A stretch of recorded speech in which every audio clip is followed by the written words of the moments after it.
Sistong nagwapo ko, wala kayod ka eskwela.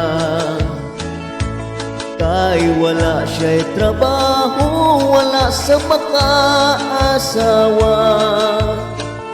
Nakahukom, maning palad na lang siya. Milar ka sa Manila siya milar ka, gamay putos lang ang dala. Sa Manila, squatter ang Pinoy anan niya. Kay lisod diwan kit ang iyang sistema. Miintra siya sa trabaho nga illegal delikado pa. Nahimong siyang drug pusher, nahimo siyang drug pusher sa shabu o marijuana. Nadakpan si Istong natiklo na disgrasya.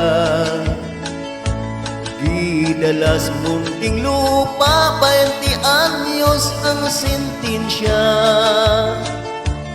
Dito sa bilangguan, sa sulod sa iyang selda. Mga adlaw gipalabay, lawas gipatik-patikan, gidruwing-druwingan pa.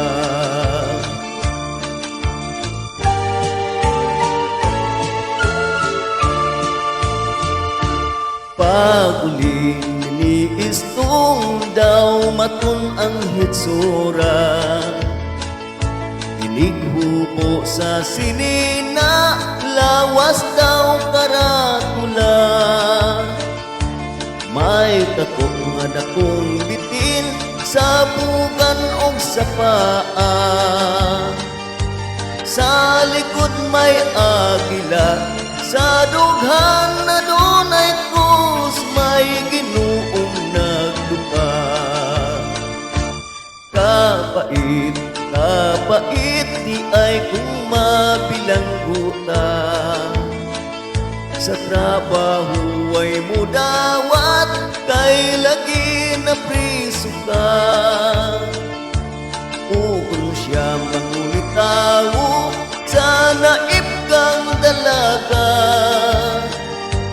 Isnapon in taon siya, kung makita ang tato sa kalawasan niya. Si Istong sa istorya, nagtaro na lang siya sa bukid na kinusa.